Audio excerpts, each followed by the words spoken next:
Episode 19। Magistrate Magnon time का बहुत पाबंद था। ठीक सुबह 8 बजे अपनी रिहाइशगाह के सदर दरवाजे से बरामद हुआ और कार का जायजा लेने लगा। मैं दूसरी फुटपाथ पर कुछ फासले पर खड़ा था और शेख खलील और मरियम मैजिस्ट्रेट के मेन गेट के करीब इस तरह रुक गए थे जैसे रास्ते में इत्तेफाकन मुलाकात हो गई हो। उस जगह से मैजिस्ट्रेट की कार और वो खुद नुमाया नजर आ रहा था।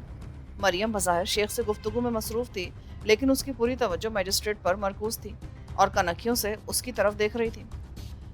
मैकनन ने कार का जायजा लेने में हस्ब मामूल सिर्फ 5 मिनट सर्व किए। फिर वो स्टीयरिंग सीट पर बैठा और कुछ देर बाद उसकी कार गेट से निकलकर जेल की तरफ रवाना हो गई। आतिफ और मरियम भी टहलते हुए दूसरे फुटपाथ पर मेरे पास आ गए। मरियम के चेहरे पर उम्मीद की झलक नजर आ रही थी। कदोकामत में तुमसे बेहद मुशाबहत रखता है, तुमने उसे गौर से देखा? उसने कहा। हाँ, लेकिन दूर से। ताहम ये बात भी आतिफ मुझसे कह चुका है। बिल्कुल ठीक कहा उसने। बहरकैफ मैं दोपहर को एक मरतबा उसे कैफ़े में और देखना चाहती हूँ। वो अमूमन 2:15 और 2:30 के दरमियान कैफ़े में दाखिल होता है। हम ठीक 2 बजे पहुँच जाएंगे। आतिफ ने कहा। 2:05 हुए थे जब हम तीनों कैफ़े में दाखिल होकर कॉफ़ी का ऑर्डर दे चुके थे। ठीक 2:20 पर मैजिस्ट्रेट कैफ़े में दाखिल हुआ और अपनी मखसूस सीट पर जाकर बैठ गया। उसने वेटर को चाय का ऑर्डर दिया और बगल से फाइल निकालकर उसके वर्क पलटने लगा। वो तकरीबन 25 मिनट कैफ़े में ठहरा और चाय ख़त्म करके उठ गया। मरियम बहुत गौर से मैग्नन की तरफ देख रही थी और उसकी एक एक हरकत का जायजा ले रही थी, लेकिन इस अंदाज से कि मैग्नन को शक न हो। हालात खासे साजगार मालूम होते हैं। मेरी तरकीब कामयाब हो जाएगी। वो पुरख्याल लहजे में बोली। तुम्हारी तरकीब है क्या? होटल चलो, कमरे में पहुंचकर तफसीलात बताऊंगी। खासा डिस्कशन होगा, बहुत से मामला तय पा जाएंगे और बाकायदा प्लानिंग की जाएगी। आतिफ ने बिल अदा किया और हम कैफ़े से बाहर आ गए। होटल पहुंचकर मैंने दरवाज़ा बंद किया और मरियम से कहा, अब तफसील बताओ अपनी तरकीब के बारे में। मरियम चंद लम्हे खामोश रही, फिर बोली, तुमने मैग्नन को बगौर देख लिया है ना? हाँ, अच्छी तरह। उसका किरदार अदा कर लोगे? क्या मतलब? मतलब ये कि अगर तुम्हें मैग्नन की जगह मैजिस्ट्रेट के फ़राइज़ अंजाम देना पड़े तो खुश उसलूबी के साथ निभा सकोगे? पहले अपने मंसूबे के बारे में बताओ ताकि मैं उसकी असलियत और माहियत को समझ सकूं। उसके बाद ही कुछ कह सकूंगा। मेरे मंसूबे की कामयाबी का इन्हिसार इस बात पर है कि तुम मैजिस्ट्रेट का किरदार कितनी कामयाबी से अदा कर सकते हो। मैग्नन कदो कामत और जिस्मानी साख्त के एतबार से बिल्कुल तुम्हारी तरह है। मेरी तरकीब यह है कि मैग्नन को अगवा कर लिया जाए। उसके बाद मैं तुम्हारे चेहरे पर उसका ऐसा मेकअप करूंगी कि मैग्नन की करीब तरीन हस्ती भी शनाख्त ना कर पाए। तुम मैग्नन की जगह जेल पहुंचकर नरगिस के मुकदमे की समाअत करोगे और उसे बेकसूर ठहराते हुए गद्दारी के इल्ज़ाम से बरी कर दोगे। एक्सीलेंट। आतिफ उछल पड़ा। बहुत खूबसूरत आइडिया है, मगर सवाल यह कि सिकंदर के चेहरे पर आप इतना कामयाब मेकअप कर सकती हैं क्या? यकीनन। मैंने कहा ना, उसकी बीवी या माँ भी शनाख्त नहीं कर सकेगी। मैंने इस फ़न की अमेरिका में खुसूसी तरबियत हासिल की है। मेरे लिए ये काम कतन मुश्किल नहीं है। तुम्हारे लिए वाकई मुश्किल नहीं है, लेकिन मुझे मुश्किलात पेश आ सकती हैं। देखो ना, महज मेकअप से मकसद हल नहीं होता। कदो कामत की मुमासलत काफ़ी नहीं है। मैग्नन की हरकत व सकनात और आदात व अतवार मुझसे मुख्तलिफ होंगे। अलावाजी मुझे अदालती कार्रवाई का कोई तजुर्बा नहीं है।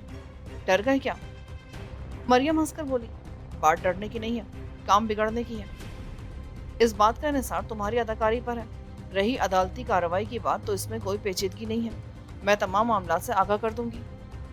तुम सीट पर बैठोगे तो सबसे पहले कोर्ट क्लर्क तुम्हारे सामने मतन पेश करेगा। डायरी शीट पर गुज़िश्ता रोज़ की कार्रवाई का हाल लिखा होगा और तुम वहीं से मुकदमे की कार्रवाई शुरू कर दोगे और दोनों अतराफ के वकीलों को बारी बारी अपने मौक़िफ़ के इज़हार का मौका दोगे। आर्ग्यूमेंट के दौरान तुम अहम बातें नोट करते जाओगे। रही आदात और अतवार और हरकत व सकनात की बात, तो तुम्हें कई रोज़ तक मैग्नन की शख्सियत का मुशाहिदा करना होगा। सुबह 8 बजे, उस वक्त जब वो घर से अदालत के लिए रवाना होता है, और दोपहर को कैफ़े में। मैं समझती हूँ कि तुम्हारे लिए काम मुश्किल नहीं है।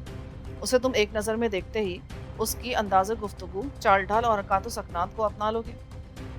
शुबह के इम्कानात को ख़त्म करने के लिए तुम अपनी बीमारी का इजहार भी कर सकते हो, जिससे इंसान के मामूलात में खासा फ़र्क आ जाता है। तुम्हारी बात मैं समझ रहा हूँ, मगर आवाज़ पे क्या होगा?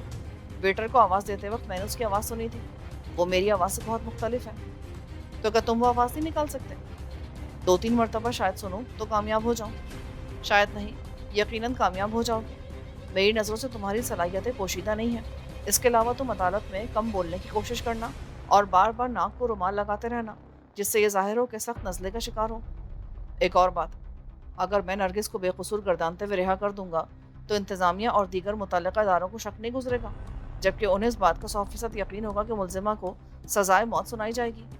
नहीं नहीं, आतिफ जल्दी से बोला, अगर तुम मैगनन की हैसियत से नरगिस को रिहा कर दोगे तो किसी को ज़रा बराबर शक नहीं होगा, इसलिए कि मैगनन की हैसियत बहुत मुस्तहकम है, उस पर एतमाद किया जाता है और इंतज़ामिया जानती है कि वो एक सच्चा, बेलौस और जिम्मेदार फ़र्ज शनास अफसर है। उसके फैसले से निराफ नहीं किया जाएगा, बल्कि यही तसव्वुर किया जाएगा कि कहीं को गलती सरजद हो गई है। एक बात और समझ लो, मरियम बोली, तुम केस की समाअत सिर्फ एक रोज़ करोगे, उस रोज़ जब मुकदमे का फैसला सुनाया जाने वाला होगा, और वो फैसला नरगिस की रिहाई की शक्ल में तुम सुनाओगे। फैसला सुनाने के बाद तुम उसे खराज तहसीन पेश करोगे कि वो सहूनियत के लिए, इसराइली कौम के लिए और अजीम तर इसराइल के क़याम के सिलसिले में नहायत अहम खिदमत अंजाम दे रही है। बाद अज़ा जेल और अदालत के अमले की मौजूदगी में उसे अपनी कार में ले जाने की पेशकश करोगे। तुम्हारी हैसियत उस वक्त हुकूमत के एक फ़र्ज शनास और ज़िम्मेदार अफसर की होगी। इस पेशकश पर किसी को एतराज़ नहीं होगा, बल्कि मजिस्ट्रेट की आला ज़रफ़ी समझा जाएगा, और जब तुम जेल की चारदीवारी से निकल आओगे तो तुम्हें खुद ही मालूम है कि क्या करना होगा। मरियम ने अपनी बात ख़त्म की ही थी कि दरवाजे पर दस्तक की आवाज़ आई। आतिफ ने दरवाज़ा खोला तो शेख खलील अंदर आ गया, और जब आतिफ ने उसे तमाम तफसीलात से आगाह किया तो वो पुरजोश लहजे में बोला, बहुत शानदार स्कीम है, नरगिस को आज़ाद कराने की इससे बेहतर सूरत और कोई नहीं।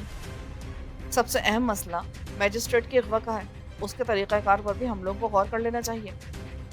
मैंने कहा, यह आप लोगों का काम है। मरियम ने आतिफ और शेख खलील की तरफ इशारा किया, क्योंकि मैं यहाँ के हालात से वाकिफ़ नहीं हूँ। मैजिस्ट्रेट का अगवा कोई मुश्किल काम नहीं। शेख ने कहा, बहरकैफ उसे कितनी मुद्दत के लिए अगवा किया जाएगा? ज़ाहिर है जब सिकंदर मुकदमे का फैसला सुनाकर नरगिस को अपने साथ जेल से बाहर ले आएगा तो उसे आज़ाद कर दिया जाएगा। आतिफ ने कहा, इतनी जल्दी नहीं। मरियम बोली, अगर उसे फौरी तौर पर रिहा कर दिया गया और उसे खबर मिल गई कि मुकदमे का फैसला हो चुका है और मुलजिमा को बरी कर दिया गया है तो वो हुक्काम वाला को फ़ौरन हकीकत से आगाह कर देगा। इसमें क्या शक है? शेख ने कहा, वो अपने अगवा पर मुतजस्सिस होगा, पुलिस स्टेशन में रिपोर्ट दर्ज कराएगा और असल वाक़े से वाकिफ़ हो जाएगा। फिर क्या करना होगा? आतिफ ने कहा, मैजिस्ट्रेट को बहरहाल रिहा तो करना ही पड़ेगा ना, या फिर ख़त्म कर दिया जाए? ख़त्म करने की ज़रूरत नहीं है, जब सिर्फ अगवा से काम चल सकता है तो किसी नेक आदमी के खून से हाथ रखने का क्या फ़ायदा। जहाँ तक उसकी रिहाई का ताल्लुक़ है तो इससे पहले हमें यह तय करना होगा कि नरगिस को जेल से आज़ाद कराने के बाद हमारा अगला कदम क्या होना चाहिए। मेरा मतलब है कि तुम लोग यरूशलेम में रहोगे या कहीं और जाने का इरादा है? मैगनन के अगवा और जेल से नरगिस की रिहाई के बाद यरूशलेम में मौजूद रहना किसी तौर मुनासिब नहीं होगा। शेख ने कहा, इन वाक़यात के बाद इसराइली इंतज़ामिया पूरी तरह हरकत में आ जाएगी, चनाचा इसराइल की सरहद पार करना मुश्किल होगी जब तक कि ये मामला ठंडा ना पड़ जाए। मैं तुम्हारी राय से इत्तेफाक करता हूँ, आतिफ ने कहा। इसराइली सरहद अबूर करके हम फ़लस्तीनी महाजरीन की खैमा बस्ती में चले जाएंगे, यूँ भी इसराइली छापामार अपना गुस्सा वहीं उतारेंगे और हमें उनका दिफा करना होगा। अच्छी तजवीज़ है। मरियम ने भी तायद की। फिर वो मुझसे बोली, अब तुम्हारा क्या प्लान है? मैं इन लोगों के साथ जाऊंगा। मेरे साथ नहीं चलोगे? तुम कब जा रही हो? मिशन की कामयाबी के फौरन बाद। ठीक है, तुम जाओ, मैं कुछ अरसे बाद आऊँगा। क्या नरगिस के साथ दिल लग गया है? उसने सरगोशी की, ऐसी कोई बात नहीं, वो अपना रंगो रूप खो चुकी है, जिस्म दागदार हो गया है, उसमें कशिश बाकी नहीं रही, लेकिन इसके बावजूद अब वो पहले से ज़्यादा खूबसूरत मालूम होती है। उसके दिल में नए जज्बों ने अंगड़ाइयाँ ली हैं। वो महज अपनी ज़ात के लिए नहीं बल्कि पूरी मिल्लत इस्लामिया के लिए ज़िंदा है। अब मुझे उससे मोहब्बत नहीं, अक़ीदत है। मरियम सीरियस हो गई। उसने मज़ीद कोई सवाल नहीं किया और हम लोग आइंदा के लिए मनसूबा बंदी करने में मसरूफ़ हो गए। 3 दिन बहुत मसरूफियत के आलम में गुजरे। मुख्तलिफ बहरूप बदल कर मैं सुबह ही मैगनन की रिहाइशगाह के करीब जाया करता, और जब तक वो अपनी गाड़ी में बैठकर रवाना नहीं हो जाता मैं उसकी हरकत व सकनात का बगैर मुशाहिदा करता रहता। दोपहर को उसके कैफ़े पहुंचने से कबल वहाँ पहुंच जाता। मैं उससे करीब तरीन मेज़ पर बैठता और उसके लबो लहजे और आवाज़ के उतार चढ़ाव को ज़हन नशीन करता रहता। चौथे दिन शेख ने इत्तला दी कि कल मैजिस्ट्रेट मैगनन नरगिस के मुकदमे का फ़ैसला सुनाएगा। मरियम ने कहा, क्या तुम उसका किरदार अदा करने के लिए तैयार हो? हाँ, मैं बिल्कुल तैयार हूँ, मगर मैजिस्ट्रेट के अगवा का क्या बनेगा और मैं उसकी जगह किस तरह लूँगा? इसकी तरकीब हमने सोच ली है। आतिफ ने कहा, मैजिस्ट्रेट मेन रोड पर पहुँचने के लिए एक सुनसान सड़क से गुजरता है। तुम उस जगह रास्ते में खड़े हो जाओगे और तुम्हारा अंदाज ऐसा होगा गोया तुम लिफ्ट लेना चाहते हो। मैजिस्ट्रेट मैगनन अपने ही जैसे एक शख्स को देखकर हैरान रह जाएगा और मुतजस्सिस होकर गाड़ी रोक देगा। तुम फौरन स्टीयरिंग सीट वाली साइड पर उसके करीब बैठ जाओगे और उस अंदाज से खिड़की पर झुकोगे जैसे कुछ कहना चाहते हो। इससे पहले कि वो तुमसे कोई सवाल करे, जेब से रिवॉल्वर निकालकर उसके दस्ते से मैग्नन के सर पर इतनी कुव्वत से ज़रब लगाओगे कि वो बेहोश हो जाए। उसी वक्त हम लोग कार लेकर वहां पहुंच जाएंगे।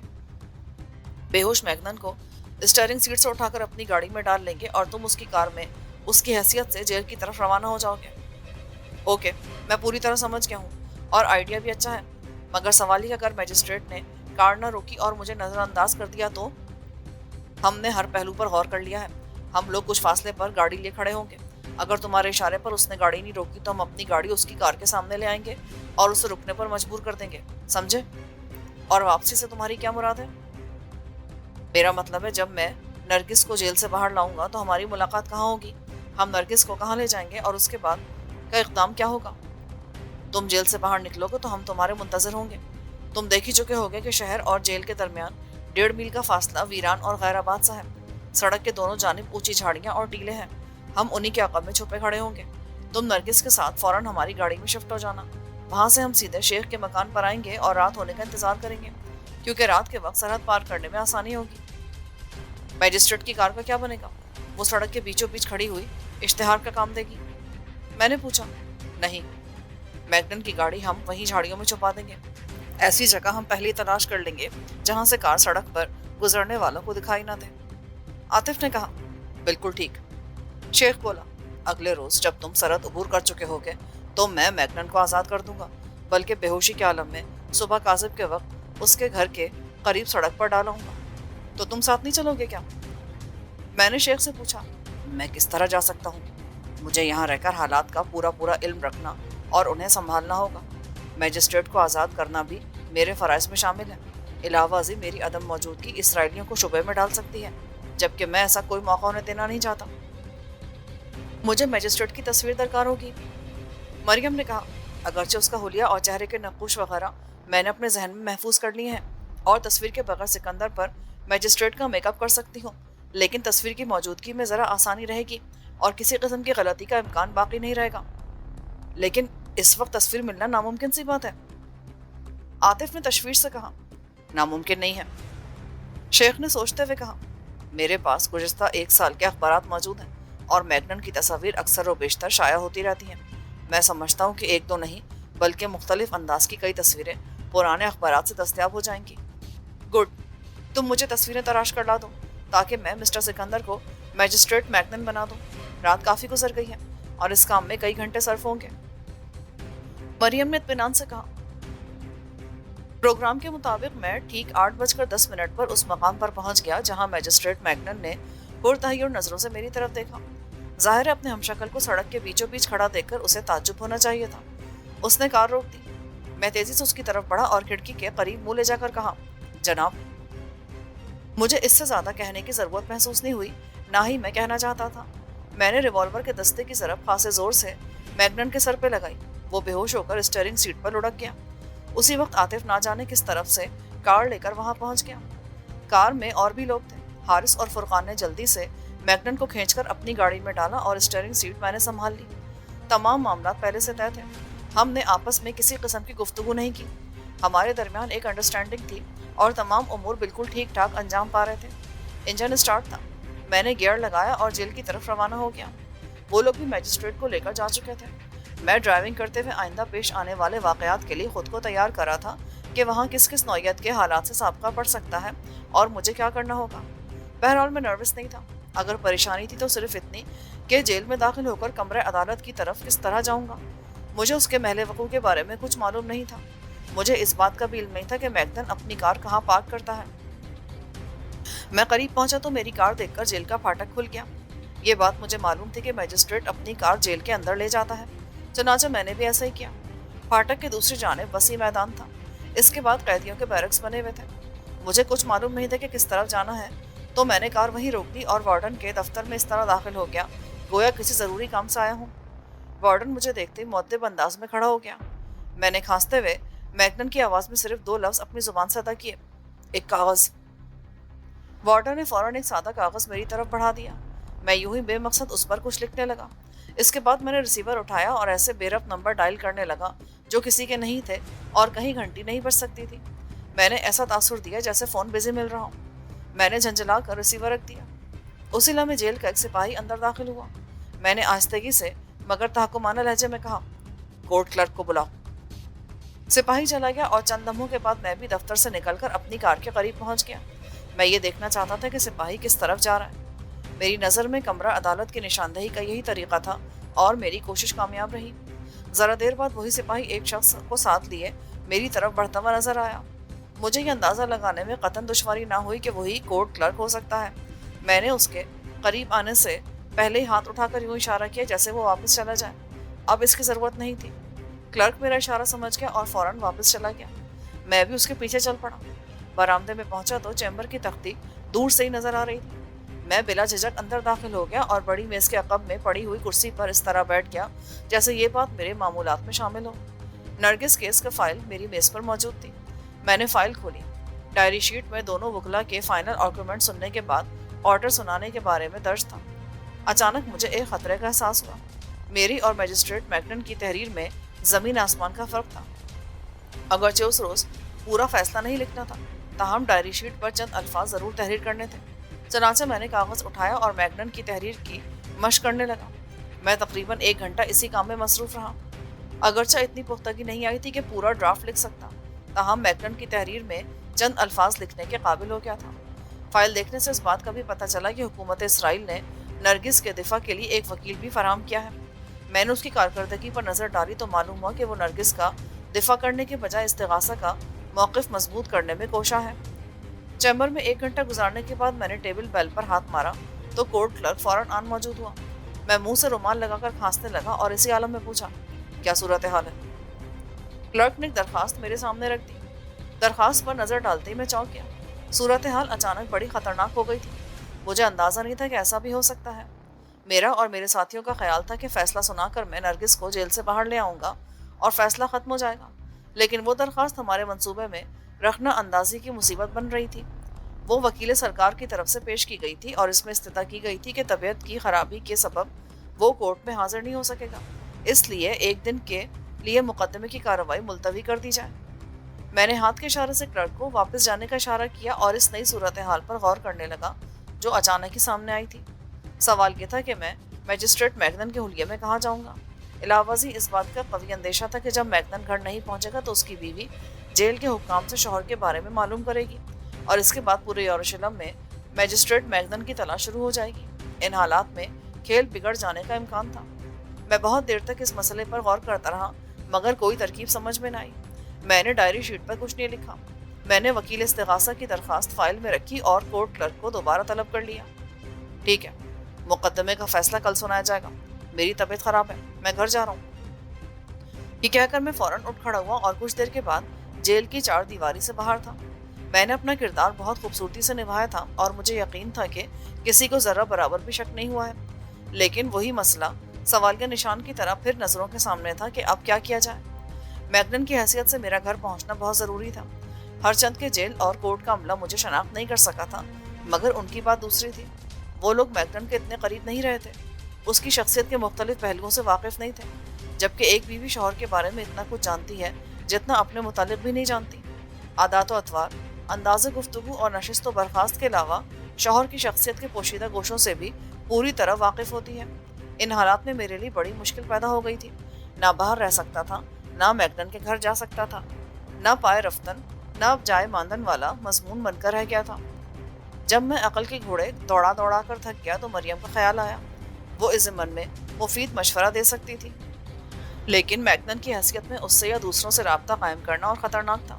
ان خیالات سے مستغرق میں میجسٹریٹ میگنن کے مخصوص کیفے میں پہنچ گیا۔ میں نے وہاں کئی گھنٹے گزارے۔ ویٹرز اور کیفے کی انتظامیہ کے لیے میرے معمولات کی یہ تبدیلی حیران کن تھی۔ کیفے سے نکل کر میں گاڑی میں آ گیا تو ذہن انہی خیالات کے اماج کا بنا ہوا تھا۔ میں اسی ادھڑ بن میں ساحل کی طرف جا نکلا۔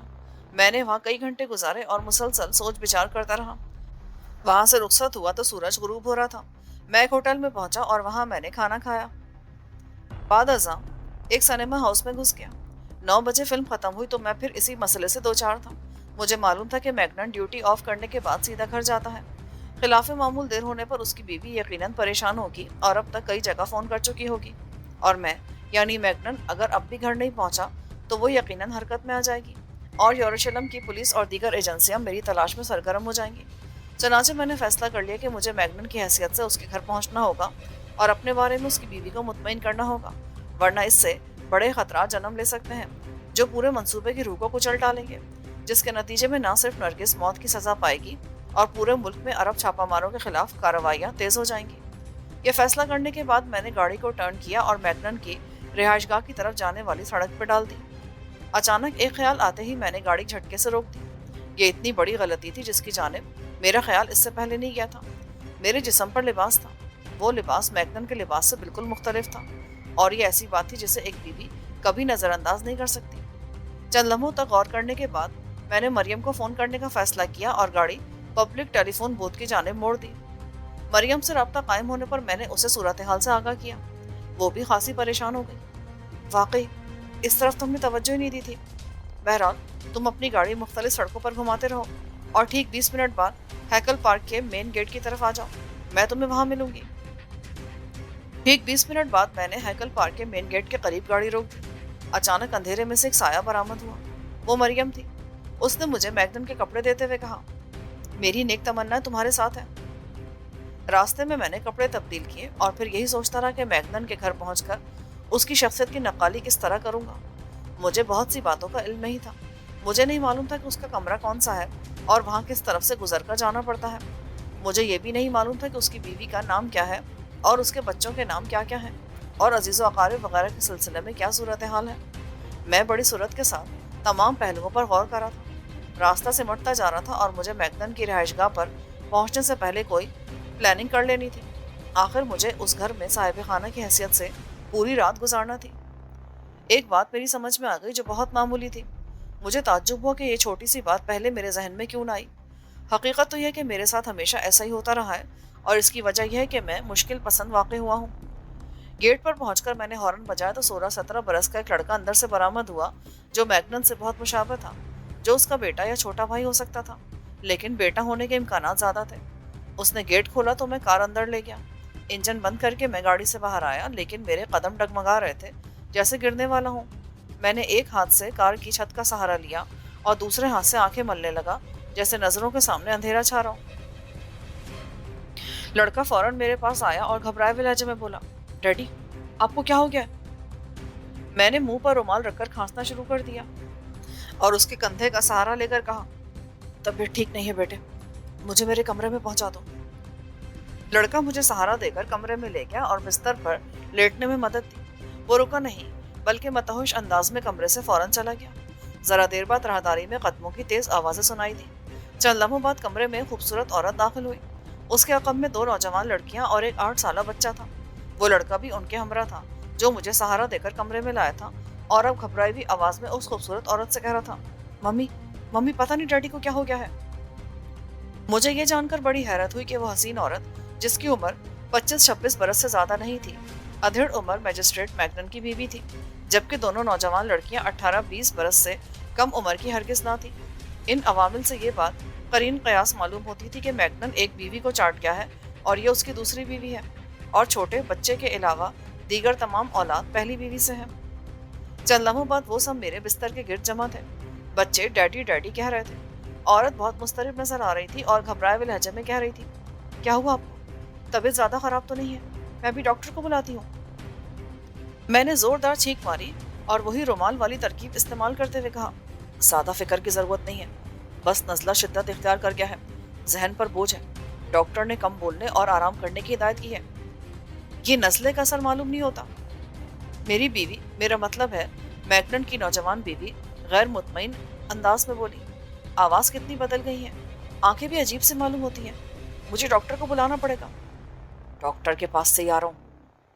मैंने बड़ी मुश्किल से उसे रोका। मैं नहीं चाहता था कि डॉक्टर मुझे देखने के लिए आए।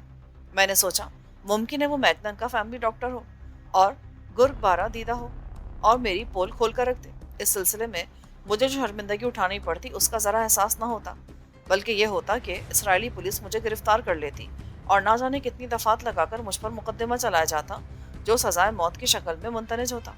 बच्चों, तुम अपने कमरे में जाओ। मैग्नन की बीवी ने बेड के गिर्द खड़े बच्चों से कहा। वो सब चले गए तो वो मेरे करीब बिस्तर पर बैठ गई और मोहब्बत से मेरा हाथ थाम कर बोली, आप मुझसे सुबह लड़कर गए थे ना? मैं? मैंने बौखला कर कहा। भूल गए? वो एक अदाए नाज से बोली। वो खूबसूरत थी और मेरे बिल्कुल करीब थी। मैंने उसकी सांसों की गर्मी अपने मेकअप ज़दा चेहरे पर साफ महसूस की। जी मैं आके कह दूं कि ए हुस्नो जमाल की देवी, भला तुझसे कोई नाराज हो सकता है? लेकिन मुझे उस वक्त ये फिक्र लाहक थी कि सुबह झगड़ा किस बात पर हुआ होगा, और ये कि वो परी चेहरा सुबह की बात दोबारा ना छेड़ दे। चनाचा मैंने हाथ के इशारे से ये इजहार किया कि कोई बात नहीं है, सुबह का वाकया भूल जाओ। कुछ मुंह से तो बोलिए, ऐसा भी क्या कि डॉक्टर ने जुबान पर पहरा बिठा रखा है? वो इठला कर बोली। उस कमबख्त ने मेरी दुखती रग पर उंगली रख दी थी। बेहतरी सी में थी कि खामोश रहूं, जबकि वो बात करने पर इसरार कर रही थी। उसे टालने के लिए मैंने कहा, कॉफी बना लाओ अपने हाथ से, खूब गर्म। कॉफी? वो हैरत से चिल्ला उठी। हाँ हाँ। मैं उसकी अचानक बदली हुई कैफियत से भी हैरान हो गया और परेशान भी कि ना जाने मेरी जुबान से कौन सी गलत बात निकल गई। ताज्जुब है, आपको तो हमेशा कॉफी से चिढ़ रही है। उसका नाम सुनने के भी रवादार नहीं थे, और आज आप खुद कॉफी की फरमाइश कर रहे हैं। भाई डॉक्टर ने कहा इसीलिए पी रहा हूँ। वो कॉफी बनाने चली गई तो मैंने इत्मीनान का सांस लिया। अब मैं यकसुई से कुछ सोच सकता था और उसके सवालात से भी निजात मिल गई थी। लेकिन तन्हाई बुलबुले की मानंद साबित हुई, क्योंकि चंद ही लम्हों बाद मैगनन की बड़ी साहिबजादी इठलाती हुई कमरे में दाखिल हुई और शिकायत आमेज लहजे में बोली, डैडी, मेरा काम नहीं किया ना आपने? उस वक्त मुझे यकनशुद दोशुद वाला मकूला याद आ गया। मुझे कुछ मालूम नहीं कि उसके बाप ने उससे क्या वादा किया था, जबकि मैं उसका बाप बना हुआ हूं, तो इस मौके पर उसे क्या जवाब दूं? बोलने की मुसीबत से बचने के लिए मैं ज्यादातर इशारों से काम ले रहा था। चनाचे इस मर्तबा भी उसे इशारों में समझाया, जिसका मतलब था, फिक्र मत करो, तुम्हारा काम जल्द हो जाएगा। कब डैडी? आप जरा सी नेटिंग मशीन खरीद कर नहीं ला सकते? वो इठला कर बोली। बात समझ में आ गई। उसने अपने बाप से निटिंग मशीन की फरमाइश कर रखी थी, और वो गरीब जो रिश्वत का एक पैसा लेना अपनी जात की तौहीन समझता था, ताहाल उसकी फरमाइश पूरी करने से माजूर रहा था। उसी वक्त मेरी बीवी, नहीं, मैगनन की बीवी कॉफी लेकर आ गई और लड़की को मेरे पास देखकर नाक भू चढ़ाते हुए बोली, तुम फिर आ गई डैडी को परेशान करने? अपने कमरे में जाओ, इनकी तबीयत ठीक नहीं है। लड़की चली गई तो उसने मुझे कॉफी का कप दिया और मैं मुंह बना बना कर पीने लगा, गोया डॉक्टर की हिदायत के बमूजिब जबरदस्ती जहर मार कर रहा हूँ। कॉफी खत्म करके मैं बिस्तर पर लेटा और कंबल सीने तक ओढ़ लिया। वो नेकबख्त औरत मेरे पैर दबाने लगी। इस अमल के दौरान मैंने कई बार उसके चेहरे पर हैरत के आसार देखे। जरूर मेरी और मैगनन की पिंडलियों में कुछ फर्क था। 25-26 बरस के नौजवान और 40-45 साल के शख्स के अजसाम में फर्क तो होना ही चाहिए था। जाहिर है मेरी पिंडलियां ठोस और सख्त थीं, जबकि मैगनन का जिस्म कदरे ढलका हुआ होगा। योशा के वालिदैन आज फिर आए थे, बहुत इसरार कर रहे थे। उसने एक और बम फेंका। भला मैं क्या समझता कि योशा कौन है, मर्द है या औरत, और उसके वालिदैन क्यों आए थे और किस बात पर इसरार कर रहे थे? तब मैंने सोचा कि मुझे इस बात का क्या जवाब देना चाहिए। तब वही खांसी वाली तरकीब इस्तेमाल करने का ख्याल आया। मैंने खांसी के दरमियान कहा, फिक्र मत करो, सब ठीक हो जाएगा। क्या ठीक हो जाएगा? आप खामखा टाल मटोल से काम ले रहे हैं। योशा बड़ा अच्छा लड़का है, बैंक में आला ओहदे पर फाइज है, माकूल तनख्वाह पाता है, खानदान भी अच्छा है। आखिर क्या कमी है इसमें? ठीक है, तुम हाँ कह दो, मुझे नींद आ रही है। तो ओवल्टीन नहीं पियेंगे क्या? आज नहीं, मैंने बेजारी से कहा। वो मुझे अपना शौहर तस्वुर कर रही थी और मियाँ बीवी के दरमियान किसी किस्म का तकल्लुफ मौजूद नहीं होता, लेकिन मैं उस वक्त जिस मरहले से गुजर रहा था वो कुछ मैं ही जानता था। मैगनन की बीवी का चेहरा वफूर जज्बात से तमतमा रहा था। मैंने उसकी हालत पर सरसरी नजर डाली और कसमसा कर दूसरी जानिब खिसक गया।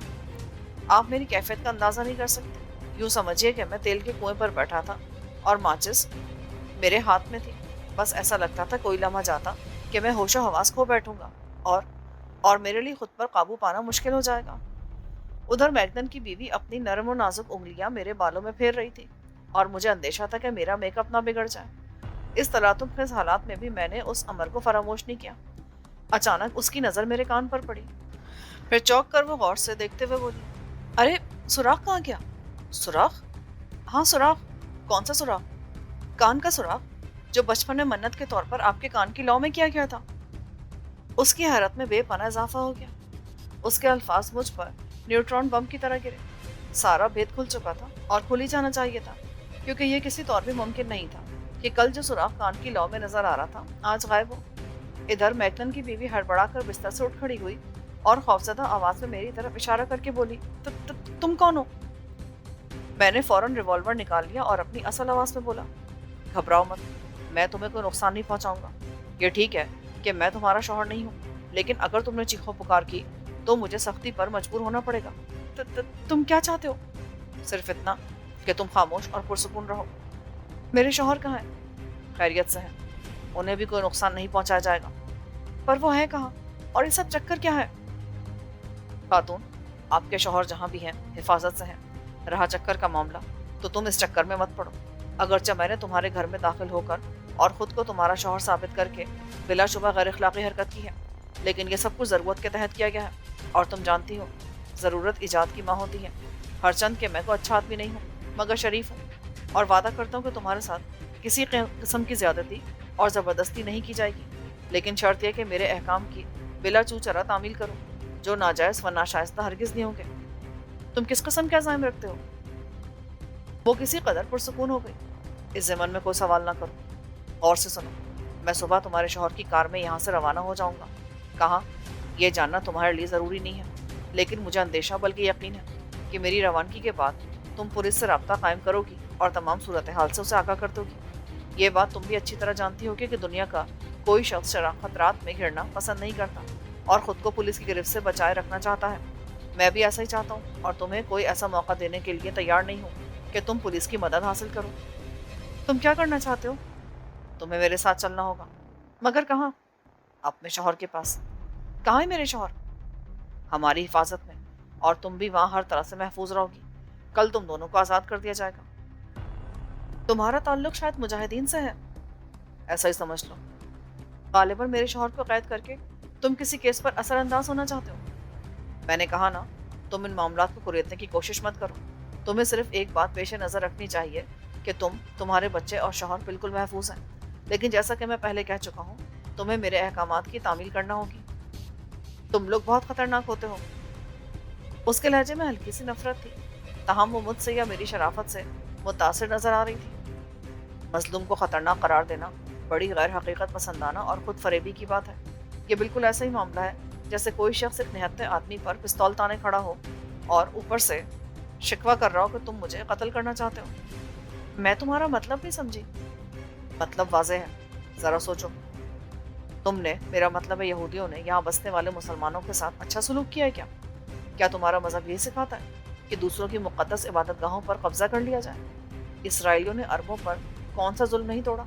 औरतों, बच्चों और ज़ईफ़ बूढ़ों का बेदरिग कत्ल किया है, उनकी ज़मीनें जायदादें छीन ली, उन्हें उनकी सरजमीन से बेदखल कर दिया गया, और आज वो खानमा बर्बाद खैमों में कसम परसी की ज़िंदगी गुजार रहे हैं। जानना चाहती हूँ कि तुम्हारी ये आमद का मकसद क्या है? मेरा मकसद यह है कि मैं नरगिस को बचाना चाहता हूँ, जो मेरी दोस्त है, और सबसे बढ़कर ये कि मेरी हम मज़हब है। तुम गैर अरब इस मामले अपनी टांग क्यों फंसा रहे हो? इसलिए कि हम मुसलमान हैं, और इस रिश्ते ने हमें, हमारे दरमियान कौमियत और नस्ल का फ़र्क ख़त्म कर दिया है। ओह, मुझे याद आया, तुमने अभी नरगिस का नाम लिया था। हाँ, मेरे शौहर उसके बारे में कई बार तज़किरा कर चुके हैं। वो बहुत ख़तरनाक औरत है, और उसका जुर्म भी बहुत बड़ा है। वो यहूदी बनकर इसराइल की जड़ें खोखली कर रही थी। उसने हमारे बहुत से राज हासिल कर लिए थे। तुम्हारे शौहर ने सिलसिले में और भी कुछ कहा था? हाँ, कल सुबह शायद वो उसे सजाए मौत सुनाने वाले थे, मगर अब ऐसा नहीं होगा। क्या मतलब? कल मैं मुकदमे की समाअत करूंगा और तुम्हारे शौहर की हैसियत से नरगिस को बरी कर दूंगा। ओह, तो ये मामला है? हाँ, और सुबह तुम मेरे साथ चलने के लिए तैयार हो जाओ। मैं तुम पर कोई जुल्म ज्यादती नहीं कर रहा हूँ, लेकिन हिफ्ज़ मातक़द्दुम के तौर पर तुम इस कमरे से बाहर नहीं जाओगी। कहीं अपनी सौतेली औलादों को सूरत हाल से आगाह कर दो, या किसी और जरिए से पुलिस से रब्ता कायम करने की कोशिश करो। सुबह तुम बच्चों को बताओगी कि तुम्हारे डैडी की तबीयत ज़्यादा ख़राब हो गई है, और ये कि तुम मुझे अस्पताल लेकर जा रही हो। याद रखो, अगर इसके अलावा कोई बात हुई तो नताइज की जिम्मेदारी तुम खुद होगी। मैं तुम्हें कुछ नहीं कहूँगा, मगर तुम्हारा शौहर। नहीं नहीं। उसके चेहरे पर बेबसी के आसार थे। मैं तुम्हारा मतलब समझ गई हूँ, और ये भी समझती हूँ कि मुझे ऐसा करना होगा अपने शौहर की आज़ादी के लिए। मगर क्या तुम मेरे शौहर की सलामती का वादा करते हो? तुम शक क्यों कर रही हो? तुमसे एक मुसलमान ने वादा किया है, जो अपने कौल पर कट मरता है। यहूदियों की तरह हर जुमले के बाद कलाबाजी नहीं खाता। तुम मेरे हम मजहबों की तौहीन कर रहे हो। चलो, बात खत्म हुई। तो तुम ताउम्र के लिए तैयार हो ना? हाँ, मैं तैयार हूँ। गुड। अब ऐसा करो कि तुम बिस्तर पर सो जाओ, मैं नीचे फर्श पर लेट जाता हूँ। तुम्हें मुझसे कोई खतरा नहीं होना चाहिए।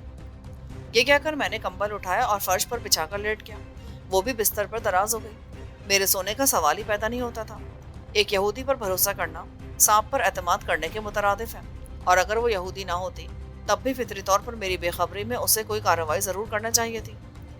कोई 1 घंटे बाद मैं ये देखने के लिए उठा कि वो सो चुकी है या जाग रही है। मैंने करीब जाकर देखा और मुझे बड़ी हैरत हुई। वो ऐसी बेखबर पड़ी सोई थी जैसे दुनिया का कोई गम ही ना हो। उसका रंग ऐसा था जैसे दूध में गुलाब मसल कर डाल दिया हो। उस औरत का अंदाज इस तरह मेरे सुकून लूट लेने के लिए काफ़ी था।